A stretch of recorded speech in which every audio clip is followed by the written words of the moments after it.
Hi, ഞാൻ അൻഫാസ് അഹമ്മദ്. എല്ലാവർക്കും പുതിയൊരു ക്ലാസ്സിലേക്ക് സ്വാഗതം. അപ്പോൾ നമ്മുടെ previous year questions with related facts അടുത്ത ക്ലാസ്സിലേക്ക് നമ്മൾ കിടക്കുകയാണ്. മുൻവർഷ ചോദ്യങ്ങളും അതുമായി ബന്ധപ്പെട്ട പ്രധാനപ്പെട്ട അനുബന്ധ വിവരങ്ങളും നമ്മൾ അടുത്ത ക്ലാസ്സിലേക്കാണ് കിടക്കുന്നത്. ഇതിനു മുമ്പും ക്ലാസ് കഴിഞ്ഞിട്ടുണ്ട്. അപ്പോൾ ഇതിനു മുമ്പ് എടുത്ത ക്ലാസ്സുകൾ നിങ്ങൾ കാണാത്തവരാണെങ്കിൽ, അല്ലെങ്കിൽ ഈ ചാനൽ നിങ്ങൾ ആദ്യമായിട്ടാണ് കാണുന്നതെങ്കിൽ, ഇന്നത്തെ ക്ലാസ് നിങ്ങൾ കണ്ട് ഈ ക്ലാസ് നിങ്ങൾക്ക് ഇഷ്ടമായെങ്കിൽ, ഈ ക്ലാസ് നിങ്ങൾക്ക് ഉപകാരപ്പെടുന്നുണ്ടെങ്കിൽ, ഇതിനു മുമ്പ് എടുത്ത ഒരു ക്ലാസ് നിങ്ങൾ മിസ്സാക്കരുത്. തീർച്ചയായും ഓരോ ക്ലാസ്സുകളും നിങ്ങൾക്ക് നല്ല രീതിയിൽ തന്നെ ഉപകരിക്കും. അപ്പോൾ ഇന്നത്തെ ക്ലാസ് നിങ്ങൾ കണ്ട് ഈ ക്ലാസ് നിങ്ങൾക്ക് ഉപകാരപ്പെട്ടെങ്കിൽ, നിങ്ങൾക്ക് ഇഷ്ടമായെങ്കിൽ, നിങ്ങളുടെ അഭിപ്രായങ്ങൾ എന്താണെങ്കിലും എന്നെ അറിയിക്കാൻ മറക്കരുത്. അപ്പൊ അധികമൊന്നും പറയാതെ നമുക്ക് നേരെ നമ്മുടെ ക്ലാസ്സിലേക്ക് കിടക്കാം.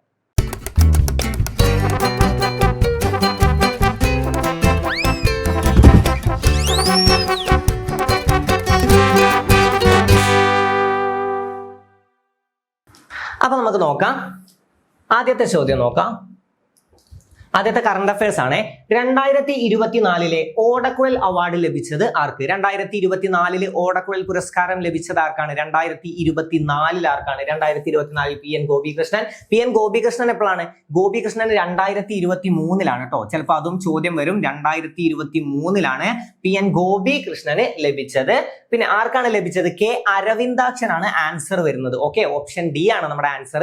കെ അരവിന്ദാക്ഷനാണ് 2024 ഏത് ലഭിച്ചത്? ഓടക്കുഴൽ പുരസ്കാരം ലഭിച്ചത്. ആർക്കാണ്? കെ അരവിന്ദാക്ഷനാണ്. ഓക്കെ, കെ അരവിന്ദാക്ഷനാണ്. ഒരുപക്ഷെ 2025 ചോദ്യം വരും. ഇനിയുള്ള എക്സാമുകൾക്ക് ചിലപ്പോൾ 2025 ചോദ്യം വരാൻ ചാൻസ് ഉണ്ട്. EP രാജഗോപാലനാണ് കേട്ടോ. അതും പഠിച്ചു വെച്ചോ.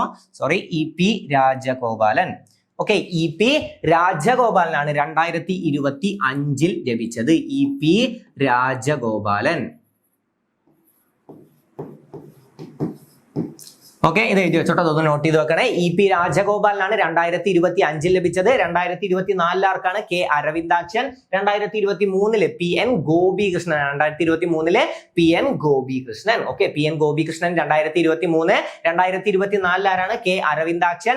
2025 അവസാനമായിട്ട് ആർക്കാണ് ലഭിച്ചത്? 2025 ഓടക്കുഴൽ പുരസ്കാരം ലഭിച്ചത് ആർക്കാന്ന് ചോദിച്ചാൽ EP രാജഗോപാലൻ. EP രാജഗോപാലനാണ് ലഭിച്ചത്. ഓക്കെ, ഏതിനാണ് ലഭിച്ചത്? ഉൾക്കഥ അല്ലെ? ഉൾക്കഥ എന്ന കൃതിക്കാണ് EP രാജഗോപാലന് ലഭിച്ചത്. ഉൾക്കഥ എന്ന കൃതിക്കാണ് EP രാജഗോപാലന് ലഭിച്ചത്. ഓക്കെ, നോക്കാം. കെ അരവിന്ദാക്ഷൻ നമ്മൾ പറഞ്ഞു. കെ അരവിന്ദാക്ഷനാണ് 2024 ഓടക്കുഴൽ പുരസ്കാരം ലഭിച്ചത്. പോയിന്റ്സ് നോക്കാം. കെ അരവിന്ദാക്ഷനെ 2024 ഓടക്കുഴൽ അവാർഡിന് അർഹനാക്കിയ കൃതി ഏതാണ്? ഗോപ എന്ന നോവലാണ് കേട്ടോ. ഗോപ എന്ന നോവലിനാണ് 2024 കെ അരവിന്ദാക്ഷന് എന്ത് ലഭിച്ചത്? ഓടക്കുഴൽ പുരസ്കാരം ലഭിച്ചത്. മറക്കരുത്, 2024 ലഭിച്ചത് കെ അരവിന്ദാക്ഷനാണ്. 2025 ലഭിച്ചത് ആർക്കാന്ന് ചോദിച്ചാലാണ്? EP രാജഗോപാലൻ. EP രാജഗോപാലൻ. ഏതാണ്? ഉൾക്കഥ. ഓക്കെ, ഉൾക്കഥ. കെ അരവിന്ദാക്ഷന്റെ പ്രശസ്തമായ പുസ്തകങ്ങൾ ഏതൊക്കെയാണ്? ഒന്ന് സാക്ഷിമൊഴി, പിന്നെ ഒന്ന് ഭോപ്പാൽ, പിന്നെ പുതിയ ഗോത്രത്തിന്റെ ഉൽപ്പത്തി, ഭോപ്പാൽ, സാക്ഷിമൊഴി എന്നിവയൊക്കെ കെ അരവിന്ദാക്ഷന്റെ പ്രധാന കൃതികളാണ്. കെ അരവിന്ദാക്ഷന്റെ പ്രധാന കൃതികളാണ് സാക്ഷിമൊഴി, ഭോപ്പാൽ, പുതിയ ഗോത്രത്തിന്റെ ഉൽപ്പത്തി എന്നിവ. ഓക്കെ, അപ്പൊ അർഹനാക്കിയ കൃതി, അതായത് 2024 ഓടക്കുഴൽ പുരസ്കാരത്തിന് അർഹനാക്കിയ കൃതി ഏതാന്ന് ചോദിച്ചാൽ ഏതാണ്? ഗോപ എന്ന നോവലാണ്. ഗോപ എന്ന നോവലാണ്. 2023 ആർക്കാണ്? പഠിച്ചു വെക്കണം. PN ഗോപികൃഷ്ണനാണ് അല്ലെ. നമ്മൾ ആ സമയത്ത് കറണ്ട് അഫയേഴ്സ് ചെയ്തപ്പോൾ അതിന്റെ കോഡ് നമ്മൾ യൂസ് ചെയ്ത് പഠിപ്പിച്ചിട്ടുണ്ടായിരുന്നു. അതായത് ആരുടെ കയ്യിലാണ് ഓടക്കുഴൽ ഉണ്ടാവുക എന്നൊക്കെ ചോദിച്ച് നമ്മൾ പഠിച്ചതാണ്. ആരുടെ കയ്യിലാണ്? കൃഷ്ണന്റെ കയ്യിലാണ് ഓടക്കുഴൽ ഉണ്ടാവുക. അങ്ങനെ ഗോപികൃഷ്ണൻ എന്നുള്ളത് നമ്മൾ കണക്ട് ചെയ്തൊക്കെ നമ്മൾ പഠിച്ചതാണ്. ഓക്കെ, അപ്പൊ 2024 ലഭിച്ചത് ആർക്കാണ്? കെ അരവിന്ദാക്ഷനാണ്. 2025 പഠിച്ചു വെക്കണം, ഇമ്പോർട്ടന്റ് ആണ്. 2025 ഓടക്കുഴൽ പുരസ്കാരം ലഭിച്ചത് ആർക്കാണ്?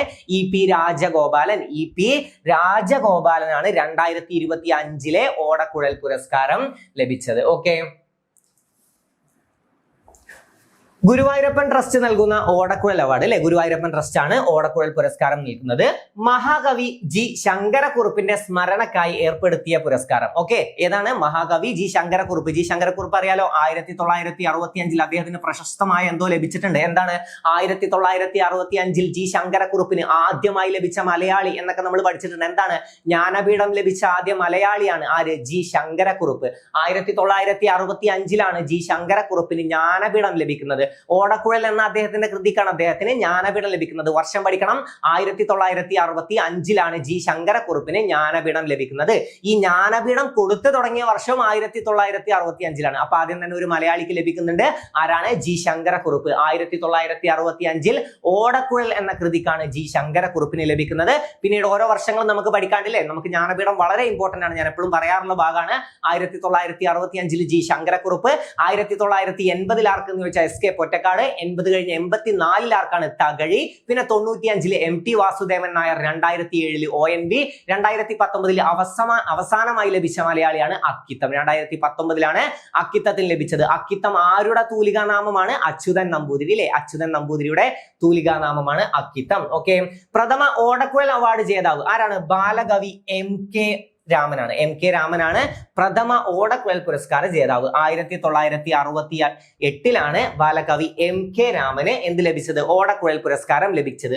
1969 ആർക്കാണ് അറിയോ? 1969 ആർക്കാണ്? 1969 നമ്മള് തുളസീദാസ് അല്ലെ, കേരള തുളസീദാസ് എന്നൊക്കെ അറിയപ്പെടുന്ന ആരാണ്? കേരള തുളസീദാസ്. ഞാൻ പറഞ്ഞു തുളസി എന്തിന്റെ തീരത്താണ് ഉണ്ടാവുക? കുളത്തിന്റെ തീരത്താണെന്നൊക്കെ നമ്മൾ വെച്ച് കണക്ട് ചെയ്ത് നമ്മൾ പഠിച്ച കാര്യങ്ങളാണ് അല്ലെ. കുളത്തിന്റെ തീരത്താണ് തുളസി ഉണ്ടാവുക, അങ്ങനെയൊക്കെ വെച്ച് നമ്മൾ കണക്ഷൻ വെച്ച് പഠിച്ചതാണ്.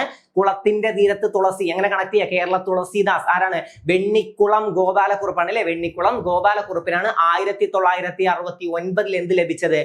ഓടക്കുഴൽ പുരസ്കാരം ലഭിച്ചത്. 68 ലഭിച്ചത് ആർക്കാണ്? ബാലകവി MK രാമനാണ്. 68 ലഭിച്ചത് നാരായണീയം അല്ലെ, തമിഴ് വിവർത്തനാണ്. നാരായണീയം എന്ന കൃതിക്കാണ് ലഭിച്ചത്.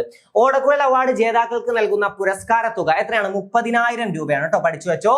30,000 രൂപയാണ് ഓടക്കുഴൽ പുരസ്കാര തുക. ഓക്കെ, ഓടക്കുഴൽ പുരസ്കാര തുക എത്രയാണ്? 30,000 രൂപ.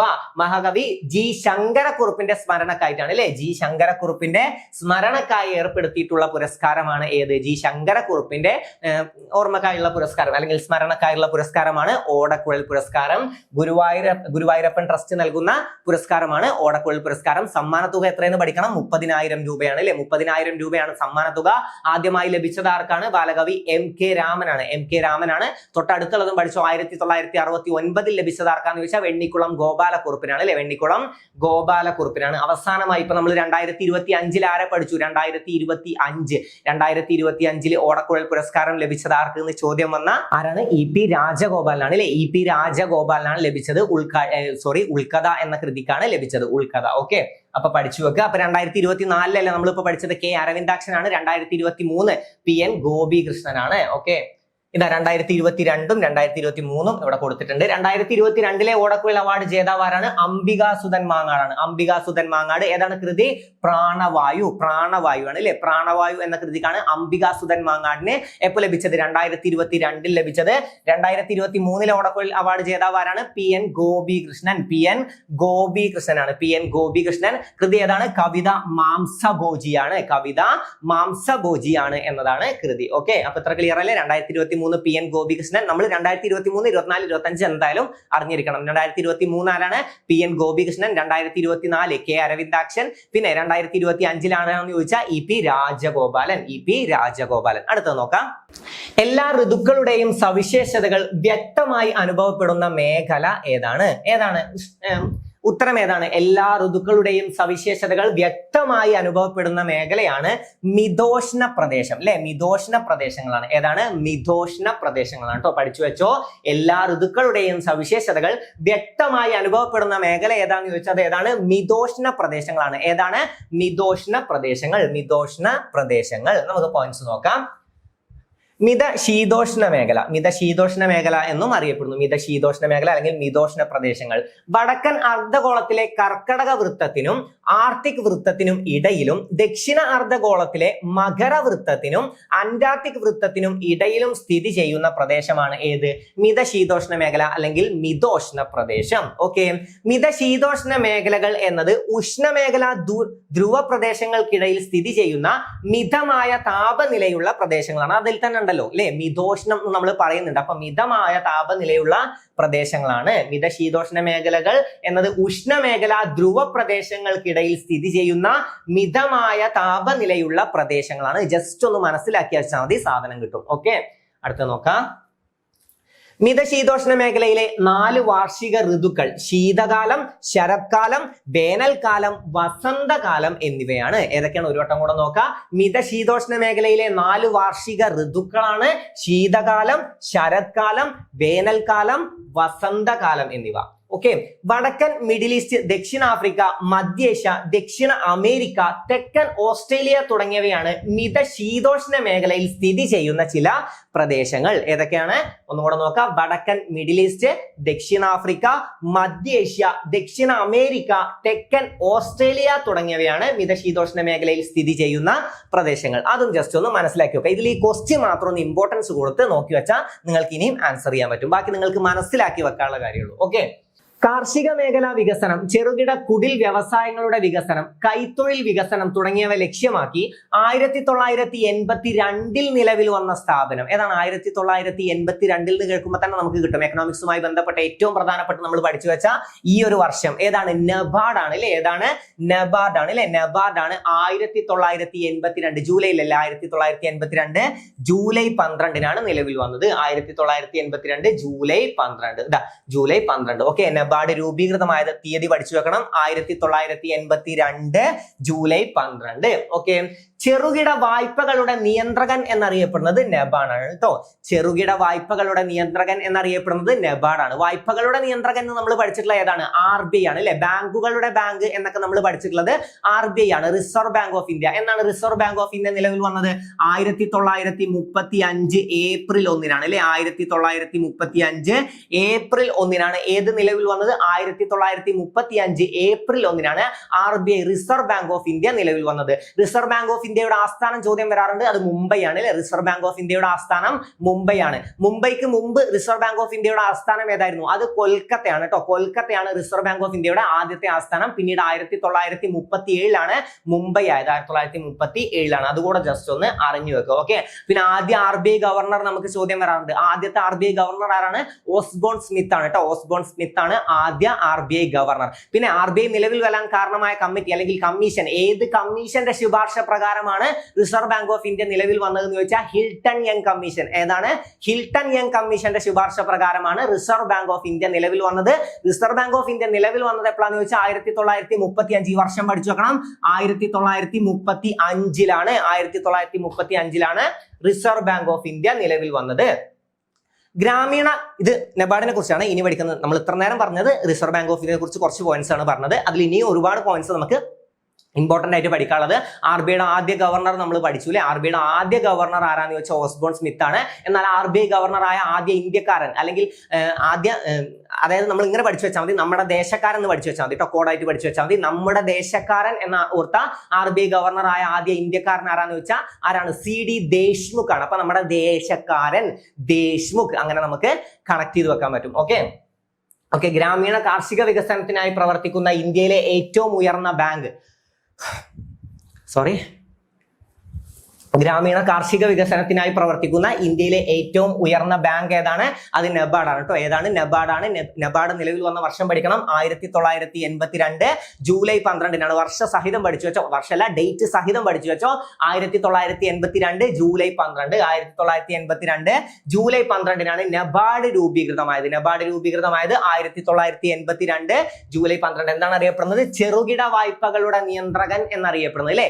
ചെറുകിട വായ്പകളുടെ നിയന്ത്രകൻ എന്നറിയപ്പെടുന്നത് നബാർഡ് ആണ്. വായ്പകളുടെ നിയന്ത്രകൻ എന്നും ബാങ്കുകളുടെ ബാങ്ക് എന്നും ഒക്കെ അറിയപ്പെടുന്നത് ഏതാണ്? അത് റിസർവ് ബാങ്ക് ഓഫ് ഇന്ത്യ ആണ് അല്ലെ? ഇന്ത്യയുടെ കേന്ദ്ര ബാങ്ക് എന്നൊക്കെ അറിയപ്പെടുന്നത് ഏതാണ്? അത് റിസർവ് ബാങ്ക് ആണ്. റിസർവ് ബാങ്ക് ഓഫ് ഇന്ത്യ ആണ്. നബാർഡിന്റെ നിലവിലെ ചെയർമാൻ ആരാണ്? KV ഷാജി ആണ് കേട്ടോ. KV ഷാജി 2022 ഡിസംബർ 7 മുതൽ ആരാണ്? KV ഷാജി ആണ് നബാർഡിന്റെ നിലവിലെ ചെയർമാൻ. ഓക്കെ, കാർഷിക സംഘങ്ങൾക്ക് വായ്പ അനുവദിക്കുന്നതിന് നബാർഡ് മുഖേനയുള്ള കേന്ദ്ര സർക്കാർ പദ്ധതിയാണ് ഭൂമിഹീൻ കിസാൻ യോജന. ഏതാണ്? ഭൂമിഹീൻ കിസാൻ യോജന. കാർഷിക സംഘങ്ങൾക്ക് വായ്പ അനുവദിക്കുന്നതിന് നബാർഡ് മുഖേനയുള്ള കേന്ദ്ര സർക്കാർ പദ്ധതിയാണ് ഭൂമിഹീൻ കിസാൻ യോജന. ഇന്ത്യയിൽ ഗ്രാമങ്ങളുടെ സാമ്പത്തിക വികസനത്തിനായി 1975 ആരംഭിച്ച ബാങ്കുകൾ ഏതാണ്? ഗ്രാമീണ ബാങ്കുകൾ അല്ലെ? RRB ആണ്. ഗ്രാമീണ ബാങ്കുകളാണ് കേട്ടോ. ഗ്രാമീണ ഗ്രാമീൺ ബാങ്ക്സ് ആണ്. ഓക്കെ, ഗ്രാമീൺ ബാങ്ക്സ് ആണ്. അതും ഒന്ന് മനസ്സിലാക്കി വെക്കുക. അപ്പോൾ ഇതിൽ പ്രധാനപ്പെട്ടത് നബാർഡ് വർഷം പഠിച്ചു വെക്കണം. 1982 ജൂലൈ 12 നബാർഡ് രൂപീകൃതമായത്. നിലവിലെ ചെയർമാൻ ആരാണ്? KV ഷാജിയാണ്. ഗ്രാമീണ കാർഷിക വികസനത്തിനായി പ്രവർത്തിക്കുന്ന ഇന്ത്യയിലെ ഏറ്റവും ഉയർന്ന ബാങ്കാണ് നബാർഡ്. എന്താണ് അറിയപ്പെടുന്നത്? ചെറുകിട വായ്പകളുടെ നിയന്ത്രകൻ എന്നറിയപ്പെടുന്നത് ഏതാണ്? നബാർഡ് ആണ് കേട്ടോ. ചെറുകിട വായ്പകളുടെ നിയന്ത്രകൻ എന്നറിയപ്പെടുന്നത് നബാർഡ് ആണ്. ഓക്കെ, അടുത്തത് നോക്കാം. രാഷ്ട്രപതിയുടെ നിയമനിർമ്മാണ അധികാരവുമായി ബന്ധപ്പെട്ട് ശരിയായ പ്രസ്താവന ഏതൊക്കെയാണ്? ഗവർണർ രാഷ്ട്രപതിയുടെ പരിഗണനയ്ക്ക് അയക്കുന്ന ബില്ലുകൾക്ക് അംഗീകാരം നൽകാതിരിക്കാം. അതെന്താണ്? ശരിയാണ്. ബില്ലുകളിൽ വേണ്ട നിർദ്ദേശങ്ങൾ നൽകി പുനഃപരിശോധനയ്ക്കായി വേണ്ടി തിരിച്ചയക്കാം. അതും എന്താണ്? ശരിയാണ്. പിന്നെ രാഷ്ട്രപതിയുടെ അംഗീകാരത്തിന് അയച്ച സംസ്ഥാന ബില്ലുകൾക്ക് അംഗീകാരം നൽകാൻ 1 വർഷത്തെ സമയപരിധി ലഭിക്കുന്നു. അങ്ങനെ ഒരു സമയപരിധി ഉണ്ടോ? ഇല്ല. എന്താണ്? സമയപരിധി ഇല്ല. അപ്പൊ ഇതെന്താണ്? ഇത് തെറ്റാണ് കേട്ടോ. സമയപരിധി അങ്ങനെ പ്രത്യേകിച്ച് നിശ്ചയിച്ചിട്ടില്ലല്ലോ. സമയപരിധി ഇല്ല. അപ്പൊ ഇതെന്താണ്? ഇത് തെറ്റാണ്. ഇതിൽ ശരി ഏതാണ്? 1ഉം 2ഉമാണ് ശരി. 1ഉം 2ഉം ഏതാണ്? 1ഉം 2ഉം ഓപ്ഷൻ സി ആണ് കേട്ടോ. 1ഉം 2ഉം മാത്രമാണ് ശരി. നമുക്ക് നോക്കാം. ആൻസർ ഉണ്ട് 1ഉം 2ഉം മാത്രം. ഓക്കെ, ഗവർണർ ബില്ലുകൾ രാഷ്ട്രപതിയുടെ പരിഗണനയ്ക്കായി റിസർവ് ചെയ്യുന്നു. ഓക്കെ, രാഷ്ട്രപതിയുടെ പരിഗണനയ്ക്കായി റിസർവ് ചെയ്യുന്നു. സംസ്ഥാന നിയമസഭ പാസാക്കിയ ഒരു ബിൽ രാഷ്ട്രപതിയുടെ പരിഗണനയ്ക്കായി ഗവർണർ അയക്കുമ്പോൾ രാഷ്ട്രപതിക്ക് ബില്ലിന് അനുമതി നൽകാം. ഈ പോയിന്റ്സ് ഒന്ന് നോക്കി നോക്കണേ. ബില്ലിന് അനുമതി നൽകാം, അനുമതി നൽകാതിരിക്കാം, പുനഃപരിശോധനയ്ക്കായി ബിൽ തിരികെ അയക്കാം. ഏതല്ലെങ്കിൽ? ധനബില്ലല്ലെങ്കിൽ പുനഃപരിശോധനയ്ക്കായി ബിൽ തിരികെ അയക്കാം. നിയമസഭ അത് വീണ്ടും പാസാക്കി രാഷ്ട്രപതിയുടെ പരിഗണനയ്ക്ക് അയച്ചാലും അതിന് അനുമതി കൊടുക്കാതിരിക്കാനുള്ള അധികാരം രാഷ്ട്രപതിക്കുണ്ട്. ഓക്കെ, ഒന്ന് മനസ്സിലാക്കി പഠിച്ചു വെക്കുക. ഇതൊന്ന് ശ്രദ്ധിക്കുക കേട്ടോ. ധനബില്ലല്ലെങ്കിലാണ് തിരിച്ചയക്കാൻ പറ്റുക. ഓക്കെ, പുനഃപരിശോധനയ്ക്കായി ബിൽ തിരികെ അയക്കാം എന്നത് ധനബില്ല് തിരികെ അയക്കാൻ ഒരു സ്റ്റേറ്റ്മെന്റ് വന്നാൽ അതൊന്ന് ശ്രദ്ധിക്കണം. ഓക്കെ, അപ്പൊ ഈ സ്റ്റേറ്റ്മെന്റുകളൊന്ന് പഠിച്ചു വെക്കുക. ബില്ലിന് അനുമതി നൽകാം. എന്താണ്? സംസ്ഥാന നിയമസഭ പാസാക്കിയ ഒരു ബില്ല് രാഷ്ട്രപതിയുടെ പരിഗണനയ്ക്കായി ഗവർണർ അയക്കുമ്പോൾ രാഷ്ട്രപതിക്ക് ബില്ല് വേണമെങ്കിൽ അനുവദിക്കാം, വേണമെങ്കിൽ അത് അനുവദിക്കാതിരിക്കാം. ഓക്കെ, അനുമതി നൽകാം, അനുമതി നൽകാതിരിക്കാം. പുനഃപരിശോധനയ്ക്കായി ബില്ല് തിരികെ അയക്കാം. ഏതല്ലെങ്കിൽ? ധനബില്ലല്ലെങ്കിൽ എന്ത് ചെയ്യാൻ പറ്റും? അത് തിരികെ അയക്കാൻ പറ്റും. ഓക്കെ, പുനഃപരിശോധനയ്ക്കായി ബില്ല് തിരികെ അയക്കാം.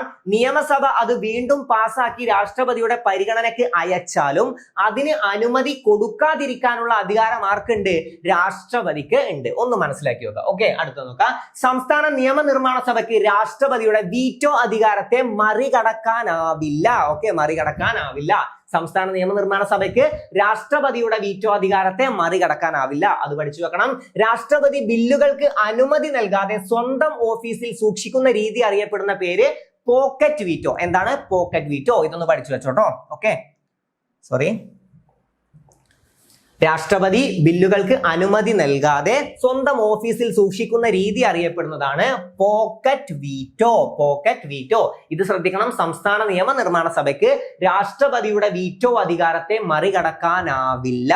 ഇനിയും സ്റ്റേറ്റ്മെന്റ് ആയിട്ട് രാഷ്ട്രപതിയുമായി ബന്ധപ്പെട്ട ചോദ്യം വരും. മറികടക്കാനാവുന്നൊക്കെ സ്റ്റേറ്റ്മെന്റ് വന്നാൽ അതൊന്ന് ശ്രദ്ധിക്കുക. ഓക്കെ, സംസ്ഥാന നിയമനിർമ്മാണ സഭയ്ക്ക് രാഷ്ട്രപതിയുടെ വീറ്റോ അധികാരത്തെ മറികടക്കാനാവില്ല. ഓക്കെ, രാഷ്ട്രപതി ബില്ലുകൾക്ക് അനുമതി നൽകാതെ സ്വന്തം ഓഫീസിൽ സൂക്ഷിക്കുന്ന രീതി അറിയപ്പെടുന്ന പേരാണ് പോക്കറ്റ് വീറ്റോ. ഓക്കെ, ഏതാണ്? Pocket veto. അതും കൂടെ ഒന്ന് പഠിച്ചു വെക്കുക. അടുത്ത നോക്കാം. കേന്ദ്ര മന്ത്രിസഭയുടെ അംഗസംഖ്യ ലോകസഭയുടെ അംഗങ്ങളുടെ 15% കവിയാൻ പാടില്ല എന്ന് പരാമർശിക്കുന്ന ഭരണഘടനാ ഭേദഗതി ഏതാണ്? ഏത് ഭരണഘടനാ ഭേദഗതിയാണ്? നമുക്കൊക്കെ അറിയാം. അത് 91ാമത് ഭരണഘടനാ ഭേദഗതിയാണ്. 91ാമത് ഭരണഘടനാ ഭേദഗതി. 91 എപ്പോഴാണ്? 2003 അല്ലെ? 91ാം ഭരണഘടനാ ഭേദഗതി എപ്പോഴാണ്? 91ാം ഭേദഗതി നിയമം 2003 2003 91ാമത് ഭരണഘടനാ ഭേദഗതി നിയമം അംഗീകരിച്ച രാഷ്ട്രപതി ആ സമയത്ത് ആരാണ്? APJ അബ്ദുൽ കലാം ആണ് അല്ലെ? Missile man of India APJ Abdul Kalam ആണ്. എന്താണ്? 91ാമത് ഭരണഘടനാ ഭേദഗതി നിയമം അംഗീകരിച്ച രാഷ്ട്രപതി ആരാണ്? APJ അബ്ദുൽ കലാം. 91ാമത് ഭരണഘടനാ ഭേദഗതി നിയമപ്രകാരം കേന്ദ്ര മന്ത്രിസഭയിലെ അംഗങ്ങളുടെ എണ്ണം എത്രയാണ്? 81 ആണ്. എത്രയാണ്? 81. 91ാമത് ഒന്നാമത് ഭരണഘടനാ ഭേദഗതി നിയമപ്രകാരം കേന്ദ്ര മന്ത്രിസഭയിലെ അംഗങ്ങളുടെ എണ്ണം എത്രയാണ്? 81 എത്രയാണ്? 81 അംഗങ്ങളാണ്. 91 ഭരണഘടനാ ഭേദഗതി എപ്പോഴാണ്? 2003 2003 91 ഭരണഘടനാ ഭേദഗതി.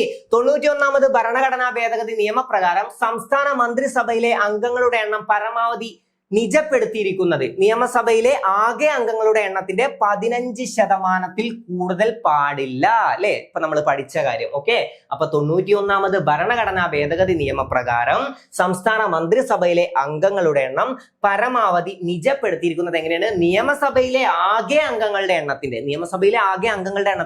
15% എന്തായാലും കൂടാൻ പാടില്ല. ഓക്കെ, അപ്പൊ അതും കിട്ടി. അടുത്തത് 91 ഭരണഘടനാ ഭേദഗതി നിയമപ്രകാരം സംസ്ഥാനങ്ങളുടെ കാര്യത്തിൽ മന്ത്രിമാരുടെ എണ്ണം 12 കുറയാൻ പാടില്ല എന്നും പ്രതിപാദിക്കുന്നു. എത്രയിൽ കുറയരുതെന്നാണ്? 12 കുറയാൻ പാടില്ല. എത്രയിൽ കുറയരുതെന്നാണ്? 12. സംസ്ഥാനത്തെ 12 കുറയാൻ പാടില്ല. ഓക്കെ, കൂറുമാറ്റ നിരോധന നിയമം വഴി അയോഗ്യനാക്കപ്പെടുന്ന ഒരു MP-യോ MLA-യോ അയോഗ്യതയുടെ കാലാവധി അവസാനിക്കുന്നത് വരെ മന്ത്രിയായി നിയമിക്കപ്പെടാൻ പാടില്ല എന്ന് വ്യവസ്ഥ ചെയ്ത ഭരണഘടനാ ഭേദഗതിയാണ് 91 ഭരണഘടനാ ഭേദഗതി. വർഷം പഠിക്കണം, 2003. ആ സമയത്ത് രാഷ്ട്രപതി ആരാണ്? APJ അബ്ദുൽ കലാം. കൂറുമാറ്റ നിരോധന നിയമം നടപ്പിലാക്കപ്പെട്ടതുമായി ബന്ധപ്പെട്ട ഭേദഗതി നിയമം ഏതാണ്? 52 ഭേദഗതി. എപ്പോഴാണ്? 1985 ആണ് അല്ലെ? 1985. 52 ഭേദഗതി എപ്പോഴാണ്? 1985 ഏതാണ്? മിനി കോൺസ്റ്റിറ്റ്യൂഷൻ എന്നറിയപ്പെടുന്ന ഭരണഘടനാ ഭേദഗതിയാണ്. ആമുഖം ഒരേ ഒരു തവണ ഭേദഗതി ചെയ്തതെന്നൊക്കെ നമ്മൾ പഠിച്ചിട്ടുണ്ട് അല്ലെ? ഏതാണ്? 42 ഭേദഗതിയാണ് മിനി കോൺസ്റ്റിറ്റ്യൂഷൻ. മിനി കോൺസ്റ്റിറ്റ്യൂഷൻ എന്നറിയപ്പെടുന്ന ഭേദഗതിയാണ് 42 ഭേദഗതി. 42 ഭേദഗതി വർഷം സിമ്പിൾ ആണ്. 42 അല്ലേ? കാണുന്നുണ്ടോ? 42. സോറി, ഇവിടെ എഴുതാട്ടോ. 42 4 + 2 എത്രയാണ്? 6. 6 അവസാനം വരുന്ന ആലോചിച്ചാൽ മതി. അപ്പൊ 1976. ഇതുപോലെ തന്നെ നമുക്ക് 44 ഭേദഗതിയും പഠിക്കാൻ പറ്റും. 4 + 4 എത്രയാണ്? 8. അപ്പൊ 1978. അപ്പൊ 44 ഭേദഗതി വർഷം 1978, 42 ഭേദഗതി വർഷം 1976. ഇങ്ങനെ കണക്ട് ചെയ്താൽ മതി. 4 + 2 6, 4 + 4 8 അങ്ങനെ കണക്ട് ചെയ്ത് വെച്ചാൽ മതി. അപ്പൊ മിനി കോൺസ്റ്റിറ്റ്യൂഷൻ എന്നറിയപ്പെടുന്ന ഭരണഘടനാ ഭേദഗതിയാണ് 42 ഭരണഘടനാ ഭേദഗതി. അതും ഒന്ന് പഠിക്കുക. അപ്പൊ കൂറുമാറ്റ നിരോധന നിയമം നടപ്പിലാക്കപ്പെട്ടതുമായി ബന്ധപ്പെട്ട ഭേദഗതി നിയമം ഏതാന്ന് ചോദിച്ചാൽ 52 ആണ് കേട്ടോ. 52 ഭേദഗതിയാണ് കൂറുമാറ്റവുമായി ബന്ധപ്പെട്ടിരിക്കുന്നത്. 52 ഭേദഗതിയാണ് 1985. ഓക്കെ, ഭരണഘടനയിലെ എത്രാമത്തെ പട്ടികയിലാണ് കൂറുമാറ്റവുമായി ബന്ധപ്പെട്ടിരിക്കുന്നത് എന്നൊക്കെ ചോദ്യം വരാറുണ്ട്. എത്രാമത്തെ പട്ടികയാണ്? ഞാൻ ഇങ്ങനെ കണക്ട് ചെയ്ത് പഠിക്കാൻ പറഞ്ഞിട്ടുണ്ടായിരുന്നു. 10 പൈസ കിട്ടിയ അവൻ കൂറുമാറും എന്ന് ആലോചിച്ചാൽ മതി. എങ്ങനെയാണ്? 10 പൈസ കിട്ടിയ അവൻ കൂറുമാറും. 10 പൈസ കിട്ടിയ അവൻ കൂറുമാറും. അപ്പൊ 10ാമത്തെ പട്ടികയാണ് കേട്ടോ. എന്താണ്? കൂറുമാറ്റത്തെ കുറിച്ച് പ്രതിപാദിക്കുന്നത് പട്ടിക 10 ആണ്. ഷെഡ്യൂൾ 10 ആണ്. വോട്ടിംഗ് പ്രായം 21 നിന്നും 18 കുറയ്ക്കാൻ വ്യവസ്ഥ ചെയ്ത ഭരണഘടനാ ഭേദഗതി നിയമം ഏതാണ്? 61 ഭേദഗതി. 61 ഭേദഗതി നിയമം 1989. അതും കണക്ട് ചെയ്യാൻ സിമ്പിൾ അല്ലേ? രാജീവ് ഗാന്ധിനെ ആലോചിച്ചാൽ നമുക്കത് കണക്ട് ചെയ്യാൻ പറ്റും. ഏറ്റവും പ്രായം കുറഞ്ഞ പ്രധാനമന്ത്രിയാണ് രാജീവ് ഗാന്ധി. അപ്പൊ അത് വെച്ച് കണക്ട് ചെയ്താൽ മതി. ഓക്കെ, രാജീവ് ഗാന്ധി. ഓക്കെ, അപ്പൊ ആ സമയത്ത് പ്രധാനമന്ത്രി ആരാന്നൊക്കെ ചോദിച്ചാലും രാജീവ് ഗാന്ധി. അത് വെച്ച് കണക്ട് ചെയ്യുക. കാരണം വോട്ടിംഗ് പ്രായം കുറക്കുകയാണ്. അപ്പൊ പ്രായം കുറഞ്ഞ ഒരു പ്രധാനമന്ത്രി ആ സമയത്ത് ഉണ്ട്. ഓക്കെ, 1989 61 ഭേദഗതി. വോട്ടിംഗ് പ്രായം 21 നിന്നും എത്രയാക്കി കുറച്ചു? 18 കുറച്ചു. 18 കുറയ്ക്കാൻ വ്യവസ്ഥ ചെയ്ത ഭരണഘടനാ ഭേദഗതിയാണ് 61 ഭേദഗതി. 61 ഭേദഗതി. 8ാം പട്ടികയിൽ ഔദ്യോഗിക ഭാഷകളായി കൊങ്കണി, മണിപ്പൂരി, നേപ്പാളി എന്നീ 3 ഭാഷകൾ കൂട്ടിച്ചേർക്കാനിടയായ ഭരണഘടനാ ഭേദഗതി നിയമം. ഇതൊന്ന് പഠിച്ചു വെക്കണേ. 8ാം പട്ടികയിൽ. അപ്പൊ ഭാഷയുമായി ബന്ധപ്പെട്ട പട്ടിക ഏതാന്ന് ചോദിക്കും. അപ്പൊ അതും നമുക്ക് കണക്ഷൻ വെച്ച് ആലോചിക്കാം. നേരത്തെ നമ്മൾ കൂറുമാറ്റം 10 പൈസ കിട്ടിയ അവൻ കൂറുമാറുന്നു നമ്മൾ പഠിച്ചതുപോലെ ഭാഷ അറിയാതെ നമ്മൾ വേറെ സ്ഥലത്ത് പോയാൽ നമുക്ക് എന്ത് ചെയ്യും? 8ന്റെ പണി കിട്ടും എന്നാലോചിച്ചാൽ 8 എന്താണ്? 8 ഭാഷയുമായി ബന്ധപ്പെട്ടതാണ് അല്ലെ? 8 ഭാഷ പട്ടിക ഭാഷ. ഓക്കെ, 8ാം പട്ടിക ഭാഷയുമായി ഔദ്യോഗിക ഭാഷകളുമായി ബന്ധപ്പെട്ടതാണ്. അപ്പൊ ഔദ്യോഗിക ഭാഷകളായി കൊങ്കണി, മണിപ്പൂരി, നേപ്പാളി എന്നീ 3 ഭാഷകൾ കൂട്ടിച്ചേർക്കാനിടയായ ഭരണഘടനാ ഭേദഗതി നിയമം 71 ഭേദഗതി നിയമമാണ് അല്ലെ? 1992 71 ഭരണഘടനാ ഭേദഗതി. 71 1992 71 ഭരണഘടനാ ഭേദഗതി. അപ്പൊ ഇതും ഒന്ന് പഠിച്ചു വെക്കുക. ഓക്കെ, ഇത്രയും കാര്യങ്ങൾ ക്ലിയർ അല്ലേ? ഇന്ന് നമ്മൾ കുറച്ചധികം പ്രധാനപ്പെട്ട കാര്യങ്ങൾ ഡിസ്കസ് ചെയ്തു. അതായത് ക്വസ്റ്റ്യൻസ് മാത്രമല്ല, ക്വസ്റ്റ്യൻസുമായിട്ട് റിലേറ്റ് ചെയ്ത് നമ്മൾ കുറെ കാര്യങ്ങൾ പറഞ്ഞിട്ടുണ്ട്. ഈ കാര്യങ്ങളൊക്കെ പഠിച്ചു വെക്കണം. ഇമ്പോർട്ടന്റ് ആയിട്ടുള്ള കാര്യങ്ങളാണ് നമ്മൾ സെലക്ട് ചെയ്ത് നിങ്ങളെ പഠിപ്പിച്ചുകൊണ്ടിരിക്കുന്നത്. അപ്പോൾ ഓരോ കാര്യങ്ങളും നല്ല രീതിയിൽ തന്നെ പഠിക്കാൻ സാധിച്ചു എന്ന് വിശ്വസിക്കുന്നു. ക്ലാസ് നിങ്ങൾക്ക് നല്ല രീതിയിൽ ഉപകരിച്ചു എന്ന് വിശ്വസിക്കുന്നു. സാധാരണ ഞാൻ ക്ലാസ് എടുക്കുന്ന പോലെ അത്ര എനർജറ്റിക് ആയിട്ട് എനിക്ക് എടുക്കാൻ പറ്റുന്നില്ല. നിങ്ങൾക്കറിയാം, റമദാൻ മാസമാണ്. അപ്പൊ അതുകൊണ്ട് തന്നെ ഞാൻ ഇപ്പോൾ പകലാണ് ക്ലാസ് എടുക്കുന്നത്. രാത്രി എടുക്കാനൊക്കെ ആലോചിച്ചു, പക്ഷേ രാവിലെ എണീക്കുന്നതിന്റെ കാര്യമൊക്കെ ആലോചിച്ചതുകൊണ്ടാണ്. അപ്പോൾ എന്തെങ്കിലും കുറവ് നിങ്ങൾക്ക് തോന്നിയിട്ടുണ്ടെങ്കിൽ, അതായത് നേരെ എനർജറ്റിക് ആയി തോന്നിയില്ലെങ്കിൽ എന്നോട് തീർച്ചയായും ക്ഷമിക്കണം. ഓക്കെ, അപ്പോൾ ഇനിയുള്ള ക്ലാസ് ഇതിലും എനർജറ്റിക് ആയി, ആദ്യത്തെ ദിവസം ആയതുകൊണ്ടാവും. ഇനിയുള്ള ക്ലാസ് തീർച്ചയായും ഞാൻ എനർജറ്റിക് ആയിട്ട് തന്നെ എടുക്കും. അപ്പോൾ മുമ്പ് എടുക്കുന്നത് പോലെയല്ല എന്നുള്ള പൂർണ്ണ വിശ്വാസം എനിക്കുണ്ട്. അപ്പോൾ എന്താണെങ്കിലും എൻ്റെ എന്തെങ്കിലും കുറവുകൾ നിങ്ങൾ കണ്ടെങ്കിൽ തീർച്ചയായിട്ടും എന്നോട് ക്ഷമിച്ചു തരണം. അപ്പോൾ ക്ലാസ് നിങ്ങൾക്ക് ഉപകാരപ്പെട്ടെങ്കിൽ, ഈ ക്ലാസ് നിങ്ങൾക്ക് ഇഷ്ടമായെങ്കിൽ നിങ്ങളുടെ അഭിപ്രായങ്ങൾ എന്താണെങ്കിലും എന്നെ അറിയിക്കാൻ മറക്കരുത്. പിന്നെ ഇന്നത്തെ ക്ലാസ് നിങ്ങൾക്ക് ഉപകാരപ്പെട്ടെങ്കിൽ ഇതിലും അടിപൊളിയായിട്ട് നമ്മൾ മുമ്പും ക്ലാസ്സുകൾ എടുത്ത് തീർത്തിട്ടുണ്ട്. അപ്പോൾ ഇതിന് മുമ്പെടുത്ത ക്ലാസ്സുകൾ നിങ്ങൾ മിസ്സാക്കരുത്. ഇതിലും അടിപൊളിയായിട്ട് നിങ്ങൾക്ക് നല്ല രീതിയിൽ തന്നെ ഉപകരിക്കുന്ന ക്ലാസ്സാണ്. ക്ലാസ്സിൽ നിന്ന് തന്നെ നിങ്ങൾ ഓരോ കാര്യങ്ങളും പഠിച്ചു പോകും. അപ്പോൾ മുമ്പത്തെ ക്ലാസ് നിങ്ങൾ തീർച്ചയായും മിസ്സാക്കരുത്. ഇന്നത്തെ ക്ലാസ് നിങ്ങൾക്ക് അഥവാ ഉപകരിച്ചെങ്കിൽ, നിങ്ങൾക്ക് ക്ലാസ് ഇഷ്ടമായെങ്കിൽ നിങ്ങളുടെ അഭിപ്രായങ്ങൾ എന്താണെങ്കിലും എന്നെ അറിയിക്കാൻ മറക്കരുത്. അപ്പോൾ ഇതുപോലുള്ള മറ്റൊരു ക്ലാസ്സുമായി നമുക്ക് വീണ്ടും കാണാം. Thank you.